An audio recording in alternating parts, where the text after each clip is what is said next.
Dal femminicidio di Rita Menze a quello di Alessandra Zorzin all'omicidio dei coniugi Gugole, anni in cui il territorio vicentino è stato contraddistinto da delitti efferati, 9 omicidi e 4 femminicidi tra gennaio 2021 e aprile 2022, episodi che hanno fortemente scosso l'opinione pubblica e che rientrano nel bilancio tracciato dal comando provinciale alla vigilia dei 208 anni dalla fondazione dell'Arma. Ci sono stati 9 omicidi in questo anno e mezzo, di cui 4 femminicidi, i cui autori sono stati tutti assicurati alla giustizia, quindi sottolineo questo dato che è assolutamente importante.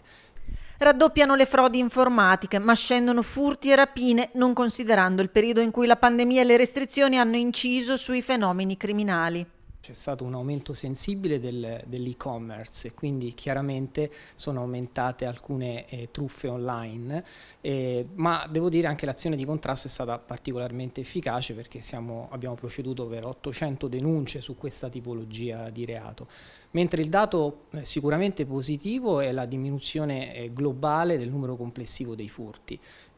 Siamo passati da circa 14.000 furti nell'anno 2019 a circa 11.000 nell'anno di riferimento. Indagini che hanno visto un massiccio impiego sul territorio di uomini e mezzi impegnati su più fronti, dalle attività investigative in materia di stupefacenti alla percezione indebita del reddito di cittadinanza al controllo capillare sul territorio. Abbiamo avuto una media di servizi esterni di circa 70 servizi al giorno su tutta la provincia, che in alcune circostanze ha toccato punte anche di 90-100 servizi al giorno. Dati che vengono snocciolati in occasione dell'anniversario dell'Arma che a Vicenza si celebrerà il 6 giugno con la cerimonia militare alla caserma Chinotto. Dopo la commemorazione ai caduti dell'Arma, la cerimonia vedrà la partecipazione delle massime autorità civili, militari e religiose della provincia. Verranno consegnati i riconoscimenti ai carabinieri che si sono contraddistinti in attività di servizio.